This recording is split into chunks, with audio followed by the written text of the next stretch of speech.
Sveiki, taigi nusprendžiau pafilmuoti savo dabartinį projektą, kurį vadinu 3 speaker. Todėl, kad, 3 garsiakalbiai, nešiojama kolonėlė su 3 garsiakalbiais. Šiandien pradėsiu nuo valdymo pulto. Valdymo pulto prietaisų panelės skydelio, kuris bus sumontuotas viršui kolonėlės. Sufokusuok. Pirmą kartą. Taip, čia yra mano anksčiau rodyti voltmetras ir ampermetras. Iš jų bus galima suprasti, kaip greitai išsikraudinėja akumuliatorius, kiek jo likę ir krovimą stebėti. Čia turime USB jungti, bus galima pasikrauti telefoną. Irgi iš Deal Extreme labai pigiai šitas daikčiukas.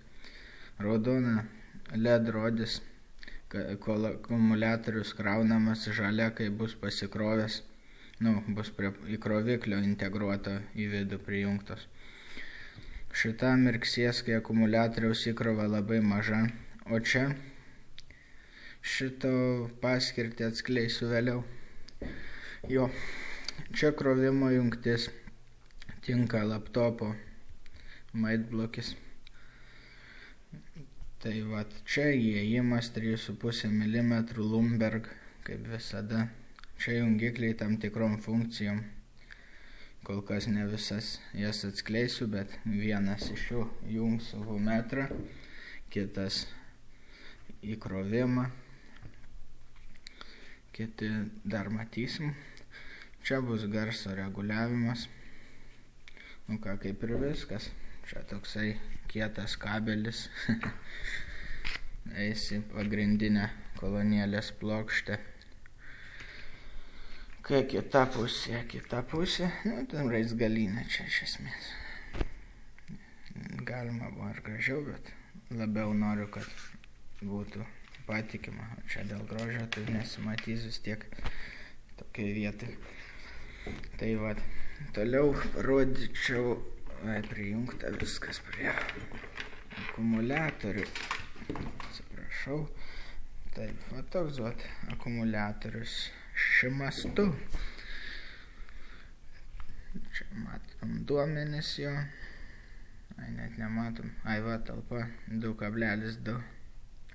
Talpa 12 voltų, 2,2 ampervalandės. Tai kas toliau, kas čia dar. Norėjau rodyti galą korpusą, gal pirmiau korpusą reikia. Čia turime korpusą, mėlyną korpusą. Tai aišku, vėl nefokusuoji. Tai toksai korpusas, šonuose skylutės rankenai prisukti. Čia skylė šitam skydeliui. Apačioje bus akumuliatorius ir čia 3 GDŠ rusiški garsiakalbiai, ypatingai jautrus. Kolonėlė dirbs su mano praeitam video rodytų stiprintuvu, tada 2050. Ir turės tokį galą, nes šiem garsiakalbiai mėgsta atviras dėžes, dėžes atvirų galų. Laisvam ore dirbti, kitaip tariant. Čia tiesiog šlapiai apšlifuotas, iš tikrųjų šlapiai, smulki šlifavimo kempinėlė sušlapini, pašlifuoji, vėl sušlapini iš organinio stiklo, kad nepersimatytų, sušlifavau. Čia matome pradėtą rankeną, apie ją plačiau vėliau bus. Tai tiek pradžiai tokia kaip įžanga. Aišku, galėčiau ką nors papasakot, bet turbūt iš pačių jungčių jau viskas, aišku, ką įdarys ir ką galės. Vis dėlto yra vienas dalykas. Saulės baterijos bus naudojamos palaikyti akumuliatorių pilnai įkrautoj būsenoj.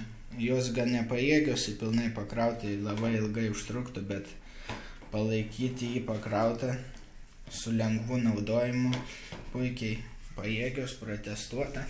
Ir čia turim iš Deal Extreme įtampos pakelimo modulį, kuris iš 4 voltų, kurie būna saulės baterijose, pakelia iki man nustatytų 13,65, nes tokia įtampa gali būti ant akumuliatoriaus neribotą laiką ir kaip tik jam naudinga, nes pavyzdžiui apsaugos sistemose jie taip laikomi.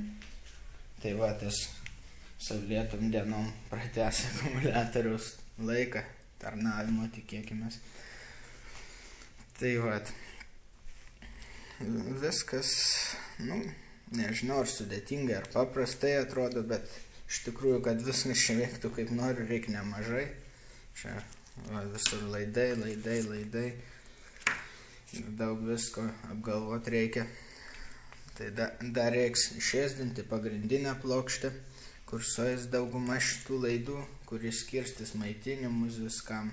Bus automatinis akumuliatoriaus nukirpimas, jeigu jis per daug išsikrauna, kad jo nesugadinti, tiesiog atjungs viską išskyrus matavimo prietaisus ir lemputę, kuri mirksi, kad mažai likę įkrovos. Tai va tokie planai, tokie, kaip sakant, vidutinio svorio, kaip man kolonėlė, bet kiek testavimai parodė, garso labai daug, tikrai daug. Kągi, šįkart tiek, viso gero, sėkmės konstruojant, lituojant, pasiprenumeruokit mano kanalą, jeigu negaila, ir aišku,